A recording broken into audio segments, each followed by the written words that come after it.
Hello and welcome to the first event in the Diversity and Development series. Thank you all for being here. My name is Racceb and I'm a student in the MPAD program, year 2.5. This series, which is the result of a collaboration between the Growth Lab, the Center for International Development, the MPID program, and the Elevate MPID alumni community, seeks to better understand the issues underlying discrimination and exclusion within the field of international development, and identify collective steps that we can take to expand diversity in practice. Today's session will identify key facets of the problem and frameworks for understanding and action. Our ultimate goal today is to create the space to first establish a framework to think about the problem, then explore different aspects of the problem in more depth through future sessions. I'm thrilled to welcome our panelists today, Professor Rodrik and Professor Zoe Marks via Zoom. First, we have Dani Rodrik. Dani Rodrik is Ford Foundation Professor of International Political Economy at the Harvard Kennedy School. He has published widely in the areas of economic development, international economics, and political economy. His current research focuses on employment and economic growth in both developing and advanced economies. Professor Rodrik is currently president of the International Economic Association and co-director of Economics for Inclusive Prosperity. Next, we have Zoe Marks. Zoe Marks is a lecturer in public policy at the Harvard Kennedy School. Her research and teaching interests focus on the intersections of conflict and political violence, race, gender, and inequality, peace building, and African politics. Her current book project examines the internal dynamics of rebellion in Sierra Leone to understand how and why rebel groups can sustain a viable threat to the state without widespread support. To start, I'll ask our panelists to share with us their current thinking about diversity and development, starting with Professor Rodrik. Thank you. First of all, thank you, Racceb, and thank you to the Growth Lab at CID for organizing this. I hope my voice is clear and you can hear me. So when I think about diversity, the general question of diversity and development, I think of several different aspects of diversity, and I think it's useful to distinguish them to know what it is that we're talking about. These, I think, are complementary and mutually reinforcing aspects of the problem, but I think they're analytically distinct questions. One question has to do with who do we do development for? Who is our target? Who are we trying to help? In its essence, development is really about overcoming inequalities in access to opportunity. So naturally, when we're doing development, we're trying to target those who don't have access to economic opportunities and better life chances. And the analytical lens that we use focuses on those margins where we think the differences, the obstacles is largest. And depending on context, that margin might be very, very different. It might be that at the global level, we're looking at differences in national origin, for example, that differences in where you are born as being essentially the most important determinant of your life chances. So that's really would be as much of development focuses, it's really a focus on the national origin and differences and diversity in terms of national origin. As some countries then get often richer, then it becomes a different lens might also become very important and useful, which is to look at differences within nations. So based on regional differences, differences on religion, differences on ethnicity, gender, those become significant margins of difference and discrimination and lack of access to economic opportunity. So there are different margins, and I think the question of which one we're focusing on is one that's highly contextual. I think it's also one that's empirical, that we want to keep our eye on the ball as to what aspect of diversity do we want to focus, where we might have both the biggest gaps are, and also where we might have the greatest leverage. So that's really the question about sort of diversity as a question of who development is trying to help. The second dimension I would say is how do you do development? That is the professional practice of development policy, and how does the question of diversity enter there?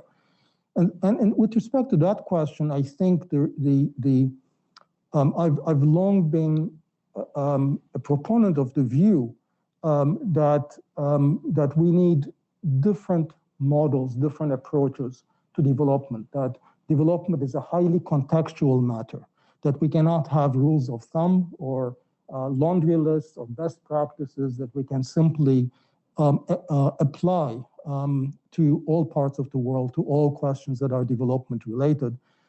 You know, one of my books is titled One Economics, Many Recipes, with the emphasis on many recipes. The issue is that things like the Washington Consensus or of market fundamentalism can fall far short. I'm an economist, and I think it's right to target economists as probably the most blatant violators of this principle, which is that we tend to like general principles, we love markets, and I think many of the excesses of development policy have derived from these biases that economists have. But I've also argued that economics is actually, in its very nature, a highly contextual discipline. That is to say that unlike the natural sciences, where we can say, well, the atmosphere and the physical environment behaves in exactly the same way in Madagascar as it does in Germany, we cannot say the same thing about economics. That is, that economics works very different. That's not because the principles of economics are different. Think back to sort of One Economics, Many Recipes. It's just that the contextual conditions, the underlying landscape, the differences in constraints and opportunities means that we need to have different remedies, different policies, different recipes depending on context. So that's, I think, a second dimension of diversity with respect to how we approach development, how we do development. Third and finally, I would say there's the question of who does development, sort of who are the actors, where in terms of the question of diversity. And here, I think the national origin, the ethnicity, the regional or geographical location of the actors of development is a very important element of diversity and maintaining sort of balance and maintaining the voice, particularly of those from developing nations and those within developing nations that are particularly disadvantaged. And I would say that there we've had some successes and a lot of failures, in some respects, the profession of development has become much more diversified. I mean, let me give you a local example of the MPAID. If you look at the, I mean, I'm not, you know, obviously, as you know, the MPAID is a highly international program. It's very, only a small minority come from the developing country, from the advanced countries. We try to do much harder. We're trying to work harder and need to do better on many countries, particularly sub-Saharan Africa, where we don't, or we're not able to recruit and enroll students as much as they would. And obviously there are many communities within developing countries that we're not reaching. But look at the faculty of the MPAID. It's the bulk, the majority, the vast majority of the faculty are actually drawn from non-US. And I would say the majority actually are from developing countries. So there's a sense in, and the example would extend to, if you look at, for example, top economics departments in the country, the presence of non-US researchers and non-US faculty, I think that's significantly increased. That sort of would be the success, but there is a large failure, which is that if you look at the problem from the standpoint of where is the research or the policy actually done, the geographical location, the developing world remains significantly underrepresented, and things have not gotten much better. That is to say that while centers and networks of research and policy based in the advanced world have extended their reach to the rest of the world to recruit talent, whatever talent that exists and resides in the developing world, in the low-income world, have become progressively more excluded from the debates and from. In fact, this is an area that I have been doing some research with Kennedy School student Jacob Greenspan, and we looked at the research output, how research output in economics journals is distributed around the world. And the remarkable thing is that even if you look in the field of development, where you would think that the voice of economists from the developing world would be very significant, the proportion of articles written by authors based in the developing world is roughly about 16%. If you look at the top ranked journals, it's virtually zero. But if you look at sort of 150 journals, a very large group of journals, it's about 16%. And that 16% compares to what is effectively, if you look at the share of the developing world in GDP, in global GDP at PPP, would be about more like 60%. So there's a huge discrepancy between the economic weight of the developing world and the voice of researchers and commentators based in the developing world. And that's, I think, where we need to do a lot more research. So I think those three elements are analytically distinct, but they reinforce each other, obviously, that the more we have participation and voice on the part of commentators and researchers in the developing world, the more likely it is that we're going to be focusing on questions of the type that are much more germane to particular communities in the developing world, that are much more going to be focused on the needs and the requirements of those parts of the world. And similarly, the more we need to understand the contextuality of economics as a science, the more I think we will need to listen to voices from around the world. And so that would be my take on these questions. So I forward the same question to you. Thank you so much, Racceb and Dani, and a special shout out to the 75 people who are forced to participate remotely with me. I really wish that I could be there with you in person, and I'm sorry that circumstances kind of conspired against us. But I know that this conversation has been a long time in the making, and I appreciate the opportunity to learn from you all as students and alums, and of course, from you, Dani. It's great to see you, and I look forward to seeing you in person soon. So I agree with much of what's already been said. I want to sort of situate myself as adjacent to development. So I work on African politics largely and some global social movements research, and have been working for the past several years, really since I got my first appointment at the University of Edinburgh, where I was in the Center for African Studies and then soon became the director of our Master's in African Studies. I started conversations about decolonizing African studies, and that had been kind of brought to the forefront through the actions of student protesters at the University of Cape Town and the Rhodes Must Fall movement. But it's a conversation that has really gained steam in the last several years. And I published a double special issue of a journal that I used to be the editor for called Critical African Studies.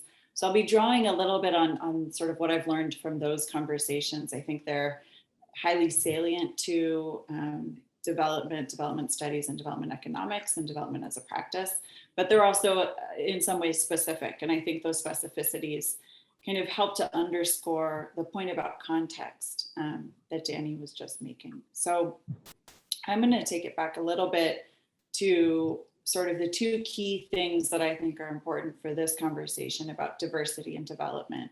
Is that number one, diversity in and of itself isn't a problem. Like we don't know what the problem definition or a sort of diagnosis is, right? So we can talk about lots of different forms of diversity, but I think it's important for the conversation to also invite discussion about what are the problems, right? What is harmful? What do we want to solve? Not just in terms of the practice of development and its goals, but also in terms of, does development as an industry, does development as a concept or as a practice, or as a science have a diversity problem? And if so, then we can talk about what kinds of diversity problems might exist and what the impacts of those problems are and how we could conceptualize diversity as a solution. But it's one of those fuzzy kind of concepts and terms that I think can distract us and make us think we're all having the same conversation when in fact we're not. So from my perspective, I really think that it comes down to questions of power. And I think when we talk about diversity and we talk about inequality, what we're really talking about are long entrenched in replicating historical legacies of unequal distribution of power. And I got my doctorate at Oxford. Oxford has a fantastic development studies program. A lot of my friends were in that space. I went to a lot of seminars there, and they have a particular sort of hybrid tradition, I would say. Somewhat heterodox economists, somewhat sort of more mainstream economists, and a lot of critical theory is sort of baked into how they teach development studies at Oxford, or at least how they did when I was there. And so that's, I think, something that I've absorbed a bit. You'll hear it coming through. There are lots of ways that we can talk about these ideas and disagree about the authors and the arguments that they reflect. But one of the sort of first things that I think you learn is about the history of development as an industry really having its origins in colonialism and in imperialism. And I think that legacy in some ways was transformed successfully for a time. But I think with global inequality, particularly with the march of advanced capitalism and financialized capitalism, we've seen that where funding and donor power comes from, it's actually, I would argue, even more unequal than when we had sort of forms of developmentalism baked into empire, where it was explicitly a political project that was being contested in local context. I think now one of the real challenges, and this is all I'll say on power for now, and then I'll get to my framework so that we can move on to the next question. But right now, I think one of the real challenges is that the power is so far abstracted from the communities who are entitled to those resource redistribution goals and to that sort of equality that Dani was talking about, those equal opportunities, but also just inclusion into a developmental project and a political project. That the sort of abstraction of power from the populations that sort of power should be accountable to is what I see as the kind of essence, the most distilled version of this, of what I would call the diversity problem, is that actually power is not diversified. And so there are lots of different ways that we can think about kind of beginning to make inroads. But the thing that I can't solve for, and that I do think is the ultimate challenge, is really who holds the power, and the fact that the power within where development funding comes from and who has veto power, who signs the checks, who enforces the metrics, is white dominated in wealthy countries, right? So I want to talk really quickly about what my three things would be, which are similar to those Dani just shared, but a little bit different. And it's the sort of framework for thinking about what we do have power over if you're not the person who signs the checks and can somehow redistribute global capital and accountability. And they're simply who, what, and how we think about, talk about, or learn the content of development work. And the who, I think, is just really, it's useful to think about who is represented, whether it's in the classroom, in the syllabus, in a boardroom, or even in a stakeholder meeting. And so you ideally would have some diversity in those spaces, because we all know that diversity generates innovation. It ensures that more perspectives are represented, which strengthens the work that we do. But who is representative of demographic diversity? And it's not always obvious what the metrics should be for whether or not we have like good diversity or not enough diversity, and that's contestable. The second dimension for me is the what, and this is the content of development work. And so, Racceb and I have talked about kind of what is taught in the classroom. If you don't teach power, you don't teach institutions, you don't teach history, that forecloses certain conversations. And yet if you do add them, which I know we do here at the Kennedy School, and there are some places we could probably add more, and some places we could probably add more econ back in, but the content of what development learning looks like, how it's taught, what's taught, that also really matters. I'll come to the how in just a second, but the topics matter. So in my African studies training at Oxford and in my politics training at Oxford, nobody ever said the word race at the front of the classroom. So we learned about colonialism and empire, but we didn't learn about the construction of race or racism, or whether or not it had anything to do with empire and its legacies. So that's just one example from my own training of how if you don't say something, if you don't teach it substantively, then you might miss an opportunity to make it part of the conversation. And I think we see that happen in development studies. I also want to say, in terms of development as practice, the what of development has often overlooked, for example, marginalized groups like LGBTQ people, or has overlooked women's reproductive rights unless it's in the form of population programming. And so there are different things that at different times have been either absent from the conversation or very trendy. So now there's been a big push towards children's rights. That was something that was missing for many decades. And then the third piece is the how.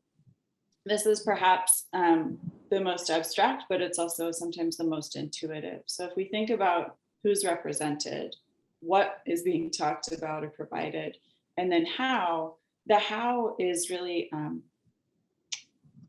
how do we know what we know? How do we discern what should be done? How do we think about processes? And I think there's sort of two really different themes I want to touch on here, and then we can open it up for further conversation with what resonates. But one theme is going back to the classroom.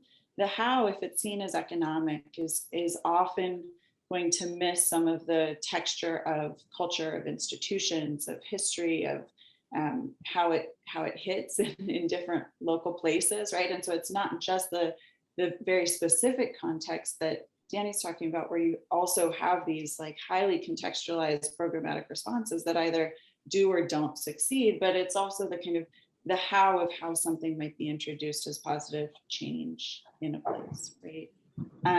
In the classroom, the how is, do we have people talking about these puzzles and problems from different perspectives? And I think that's something that we can see the value in when we have conversations like this, because we're drawing on different emphases, but when we find consensus from different perspectives, that consensus is more valuable. And equally, when we diverge, we're able to see whether that divergence is because of resources that the other person didn't have access to, whether that's knowledge or conversations, et cetera. And so I think that the how in terms of process in the classroom and process in the field, they're not actually so far removed, even if that sort of epistemological orientation seems like it's an abstract question. And I think I'll stop there and kick it back to you. Thank you, Zoe. I think I'll explore the how bit with Dani here. It's this, understanding different knowledge as puzzle pieces that fit together. I think you articulated it in a way that there's this one economics, but there are many recipes. There isn't this grand unifying theory or a way to go about, understanding the world. And I know in your previous writing, you've looked at how economists and non-economists can get together. And I think fitting puzzle pieces, part of it is that, right? Having people from different disciplinary traditions come together and have a discussion over a shared interest. I'm curious to hear it live from you, how, what informed your understanding that economic analysis is complement to rather than a substitute of, and how this ethos can be put in practice in development, and also how you see interdisciplinary approaches informing our informing practitioners. Yeah, lots of interesting and difficult questions.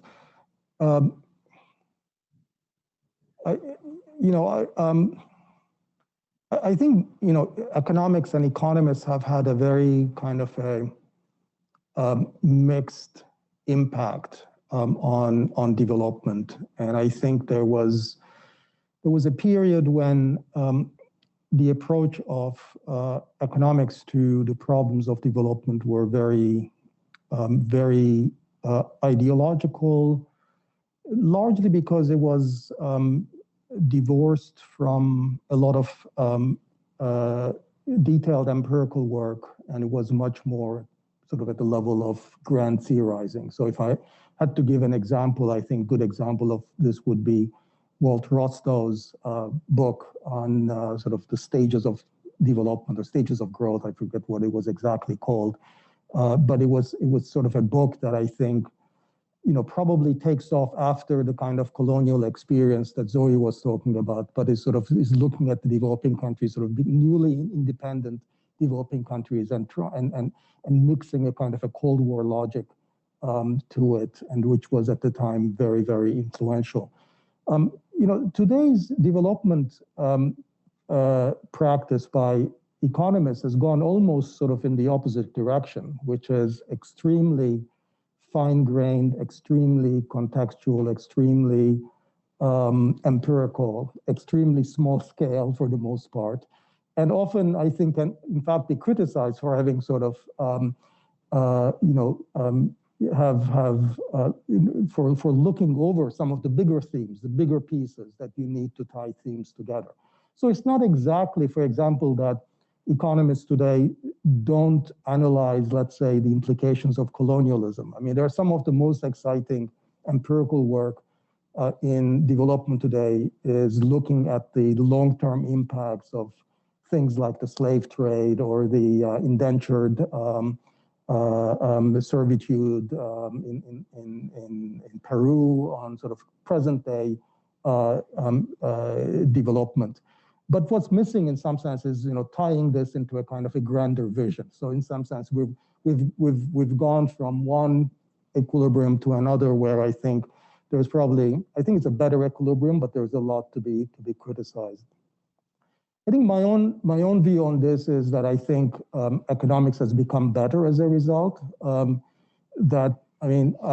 wrote one book on, I think it was 2015, which is called Economics Rules, which is largely written both because I thought non-economists didn't understand economics, but also because economists didn't understand their own field. They had a very wrong kind of philosophy of science about the kind of science economics is, and that's what really got them into trouble with non-economists. But there is always sort of this tension between economics and the other social sciences, which today find this expression in economists' obsession with causal inference on identification, to use the econometric term. And that means that what economists, for the most part, are doing today are, choosing questions that can be answered rather than the questions that are necessarily the most interesting, which often gets them into trouble. I think it also makes them very impatient unnecessarily with a lot of social science that is very kind of can be very insightful, even though, the causal inference hasn't been pinned down and the identification hasn't been pinned down. So a lot of, economics today, unfortunately today, is of the kind, let the ethnographers and the anthropologists, throw out some hypotheses, and then we can go out and actually, if we find the right location where we can do a controlled experiment or we can identify a natural experiment, we'll figure out whether, in fact, we can find a local verification of this. I think it's useful work, but it I think also has the problems I've mentioned before. So I do believe that there's this dialogue can exist, and I think some of the best economists understand that there is a dialogue simply beyond simply saying that the ethnographers tell us what the some hypotheses are so we can test. At the same time, I would say that we need to take the question of multi-interdisciplinarity quite carefully. There is a reason there are disciplines. Disciplines exist because there are ways of thinking about problems systematically and rigorously by the standards of those disciplines. That's very important. So that economics has standards for what is good evidence, what is not, what is weak evidence, what is strong evidence. Has standards for what's a question of internal validity or external validators, has standards about making a causal argument or drawing a causal inference. These are all useful things that we should not devalue. Other disciplines that focus on other things have their own standards, which is why, I've sat on, too many committee members with non-economists where proposals by economists were shut down by members of other social sciences or humanities as simply not making sense. This is terrible methodology. And they were right by the standards of their own discipline. I wouldn't criticize them. But there's always, the point I'm trying to make is that there's always going to be this tension, and in a way, kind of healthy tension between different disciplines. And I don't think our objective really should be to have a kind of a meta discipline where we're just trying to, sort of merge these things in some kind of a common practice. if that means that we're going to essentially have the lowest common denominator of, simply, which is not going to have much bite. So in the end, it's all sort of the proof of the pudding is in the eating, to the extent that we have, we find value and use in what different disciplines are doing. That's the value. There is on that. That's what they exist. But I do think we need to live to some extent with this sort of fractured world where different disciplines will have their own distinct methods and distinct way of approaching it. So I'd love to hear your input on this, specifically with the class on race and racism you're teaching and how that informs our lives, our policies, practices, and perspectives. Why do you think teaching that class in HKS is important, and what type of perspective does that kind of offer?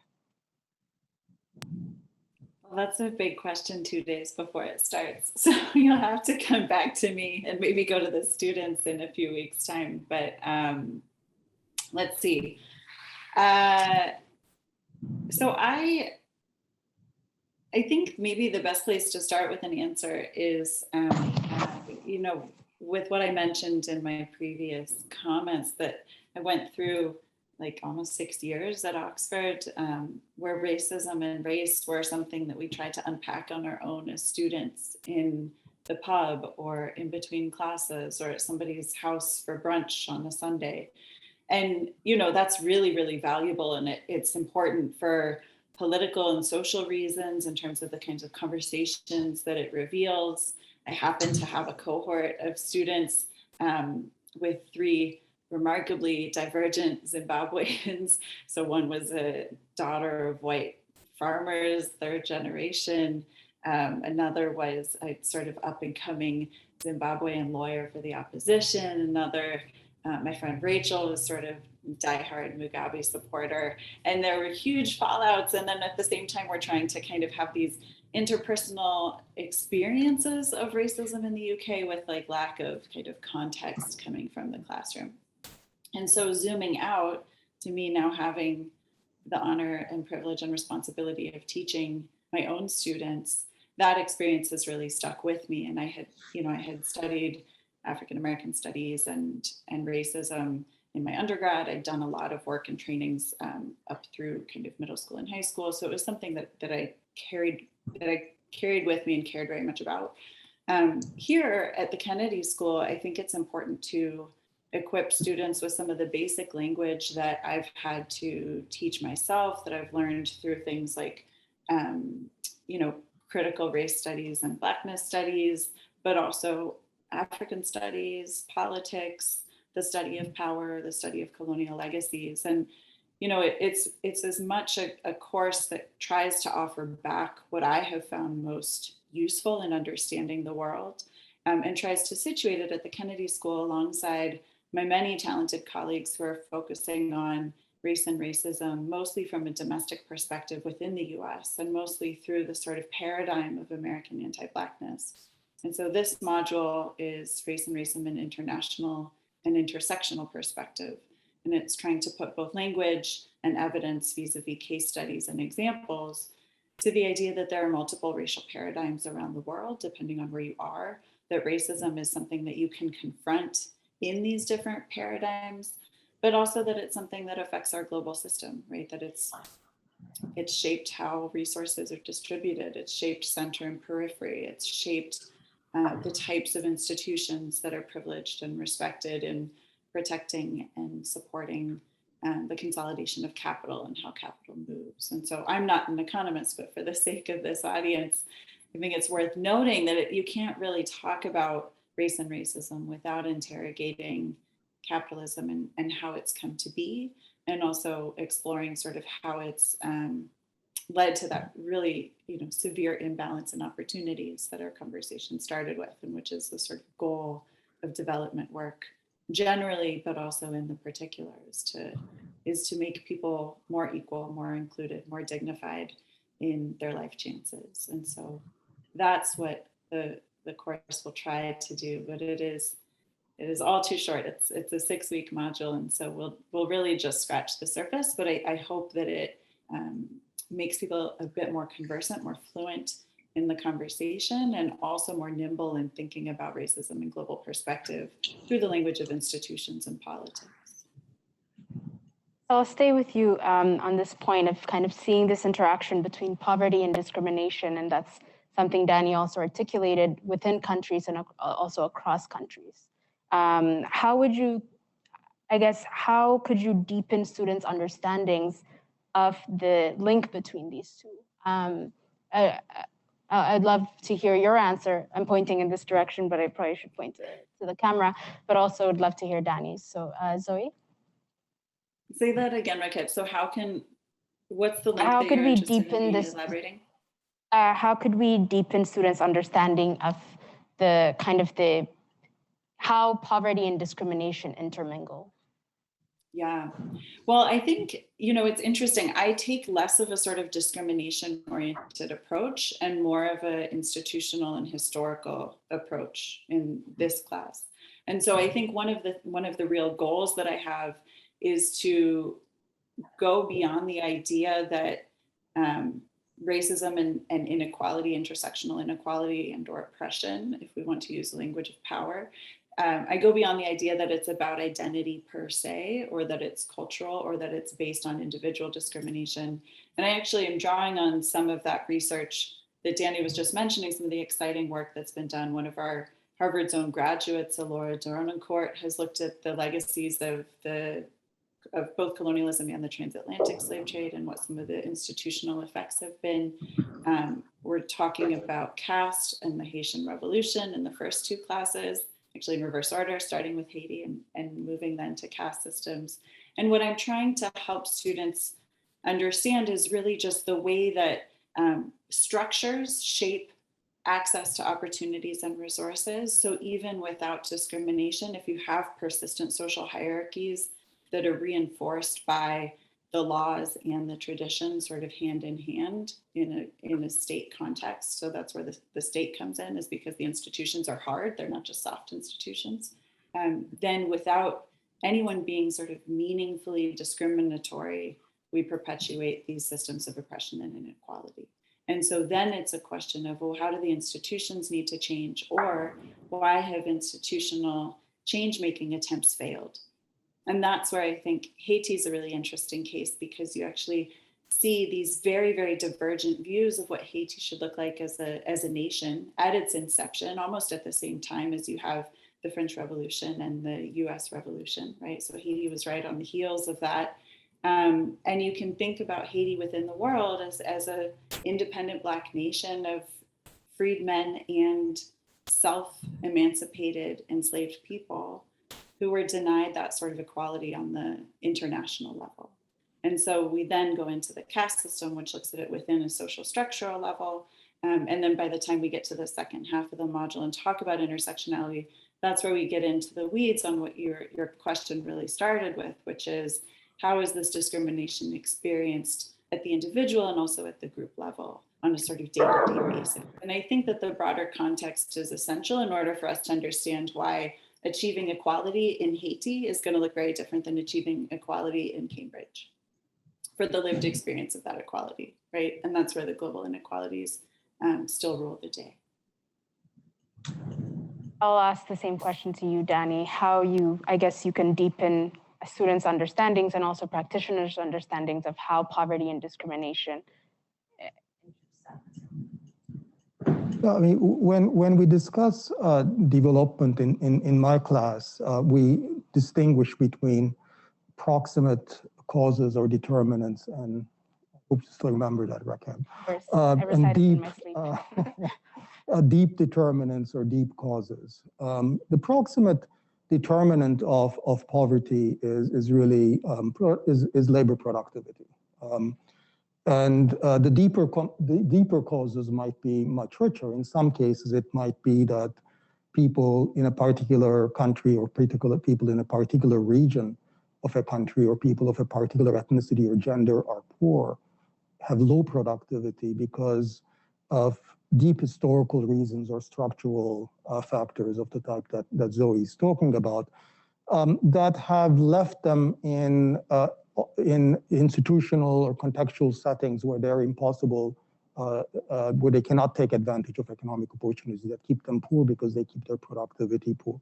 For example, it could be that the historical division of labor that imperialism and colonialism produced meant that many parts of the world, including, for example, Haiti, were left producing natural resources or primary commodities, which did not have the kind of benefits that dynamic industrialization would have produced, and therefore you got this great divergence that had to do with countries that were locked into one type of specialization, leaving them with relatively few economic opportunities for diversifying into more productive types of economic activities.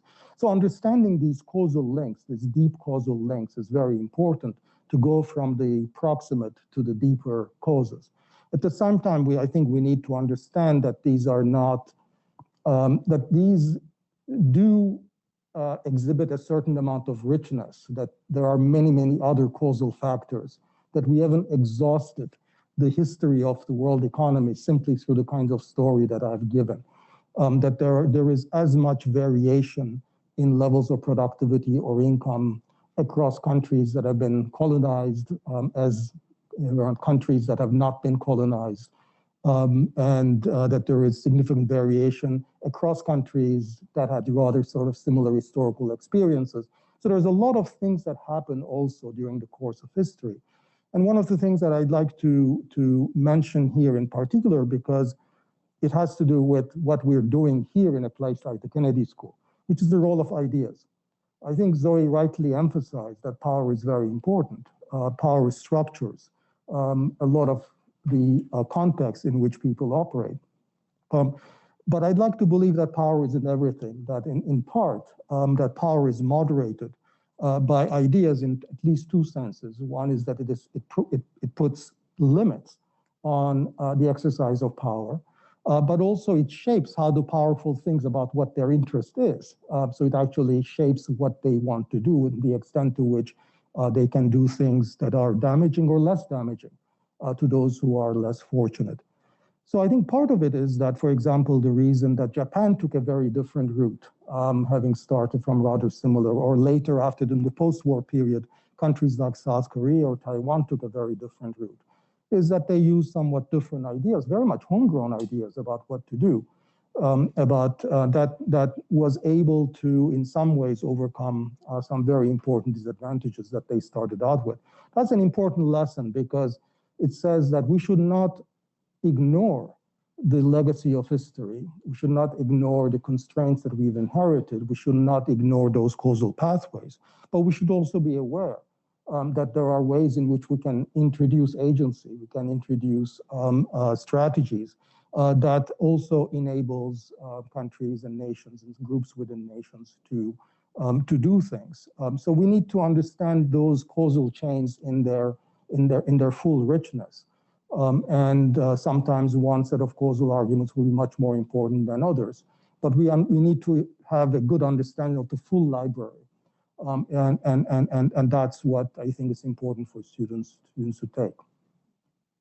I think I'll pause with my questions right now to take questions from the audience, both live and also in person. Well, that's the same, in person and virtual.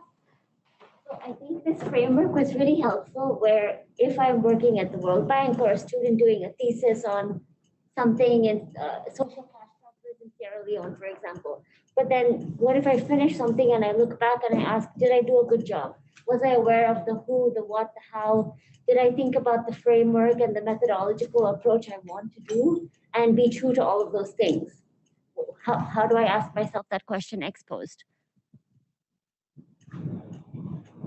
Well, I would hope you'd ask the questions ex ante, because those seem like the questions that you would want to ask while you're doing that work. And that ex post, when you ask those questions, you can look back and say, well, I've thought about these things, but maybe I should have thought a lot more about that other thing. I mean, so, but I think the difficulty you're pointing out to is that, that it's a lot easier to talk and think in an integrative fashion, analytically. But when you find yourself in a particular situation where you're already all that sort of historical processes and power structures have already gelled into the kind of institutional structure in which you find yourself in, it's very difficult to move out. But again, I think what I would say is knowing those factors, being conscious of those, is the first step to being reflective about what you're doing, and maybe even go beyond that and change it. So I guess today we see a lot of these international development agencies sort of pushing gender equality in sort of projects, like increasing enrollment of girls in school, better economic opportunities for women. But if we go further and we sort of think about, okay, actually now we want to fund programs which increase inclusion of some minority group within a country and sort of, bring them up or push them a certain way, and sort of international agencies start to have an opinion about who needs to be brought up in which country and what.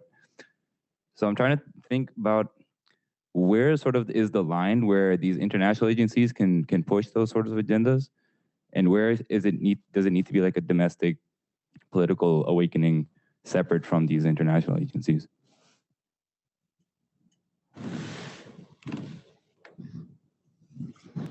It looks like you're looking at me, Dani, so I don't know that I'm the best. I'm happy to say something, but just because you're not here, we shouldn't make it harder right, for well, you I'll to... start.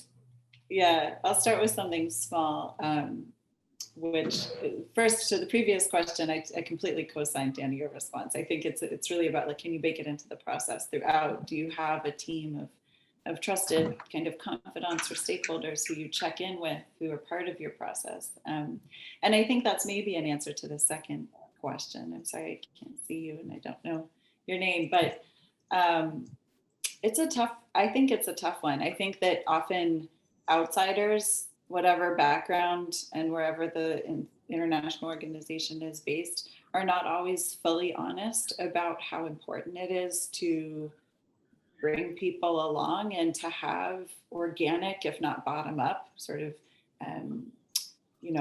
nationally owned or locally owned ideas about what integration looks like. I think there have been ways that, kind of like a bull in a china shop, international actors have come in and tried to have an LGBTQ conversation or a gender conversation that actually crowded out space for some of the indigenous, in the broadest sense of the term, kind of cultural norms and mores that maybe were much more fluid and flexible than anything that outside organizations had imagined. And then, trying to kind of corral that into a rights framework that doesn't have legal teeth, that closes space for what came before and what sort of, gender diversity and sexuality diversity had pre-existed.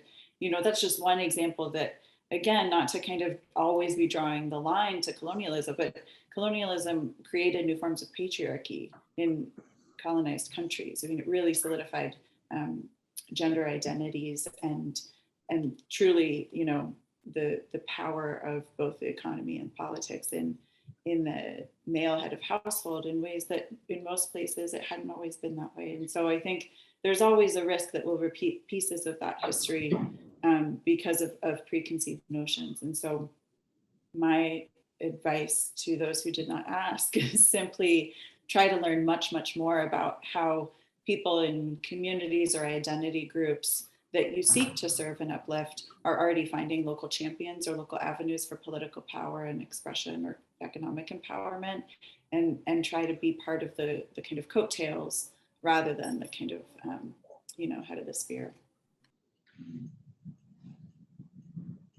Dani, you've been I very much agree with what Zoe said. And I think most positive change is likely to come from developments within the political communities of these countries. And I think the international organizations or other nations can be most helpful, in fact, as supporters of ongoing change rather than as instigators. I'd say, in addition, that often sort of outsiders should still act on the basis of globally accepted human rights norms. So that not necessarily because they think acting in such a way is going to have impacts on the ground in these nations, but so as not to be complicit in violations of human rights norms like gender equity or equality and so forth. So I don't think, for example, to take a very concrete example, that there's very much that the US or the UN or international agencies can do with what's happening in Xinjiang in China. But there is a good argument that they should not find themselves in a position where they are complicit in the use of slave labor and other ethnic and religious discrimination that's happening today. But there's a difference between sort of drawing a line than doing things because it's not consistent with our values or with globally accepted human norms, and doing things because we actually want to change the other countries the way what they're doing. The second, the last, typically doesn't work. But there's always the argument for why you should stand up for your own values. I think we have room for, yes, Tim? Just, is it okay if I share some of the questions from Zoom? Yes, please. Or I guess, well, there's a number of very interesting questions on Zoom, which I could tell will require long answers. So I think we can take them off Zoom and share them with the panelists offline. But I'll just voice one that has come up from several people in different variations. And I'll use the way Erica Strand phrased it, which is, how can the MPID program prepare future development practitioners to ensure that their work in institutions like UN, development banks, and bilateral donors does not reinforce the power dynamics where wealthier countries decide how funds will be used in developing countries based on their own beliefs and biases? Given how wealthier countries are overrepresented in these institutions, can they really be effective vehicles to transfer power to those who have historically been denied it?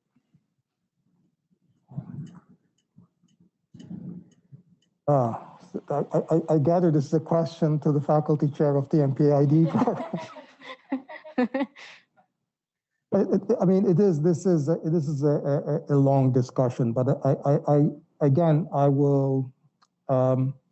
I will appeal to the role of ideas. I think much more, I shouldn't say much more. I think there's significant damage being done and significant opportunities foregone by multilateral lending agencies and by international organizations on account of false views on what fosters development. And that's one margin where I think we should not ignore. This is where we can have an impact by having better ideas, better analyses, better arguments. It is not all driven simply by the sort of the vested interests of powerful nations that simply want to keep developing countries down or out. And I think that would be a very, very crude characterization of how the world system right now works. I don't want to sound Pollyannish here and imply that these matters of wealth and power are not important. But I think if we don't see the independent role of ideas and how they have changed and how the practices of these agencies like the IMF and the World Bank have changed over time, often for the better, not as much perhaps as I might have wished or you might have wished, while the underlying sort of distribution of power in terms of where the voting shares lie has not changed. I think it just gives you an idea that there's significant room for change that comes through better ideas, better analyses, and better evidence. And I think this is the margin that we need to push on first and foremost. That doesn't mean we should exclude consideration of those other issues. We should always expose policies or practices that derive from the sheer exercise of power. expose them so that people who are, so that it becomes embarrassing to behave in that manner. So that's really what I would say. Zoe, I defer to you, and I'll do final remarks.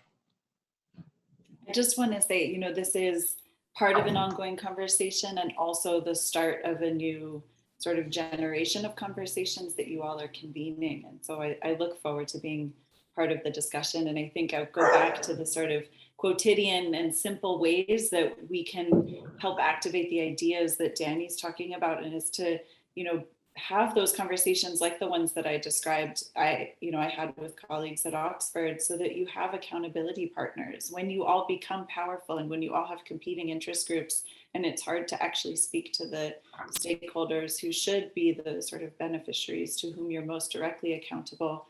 At least have one another in a WhatsApp or speed dial or whatever the technological equivalent is in 5 or 10 years, and say, can I just talk through this with you? I want to make sure I'm not the bad guy in history future, you know, and you won't get it right all the time. But I think actually having these conversations now helps equip you to have those conversations for years to come. Thank you. With those last words, we're running out of time. In fact, we've already run out of time. I want to say a big thank you to both Dani and Zoe for joining us today and for participating in this discussion.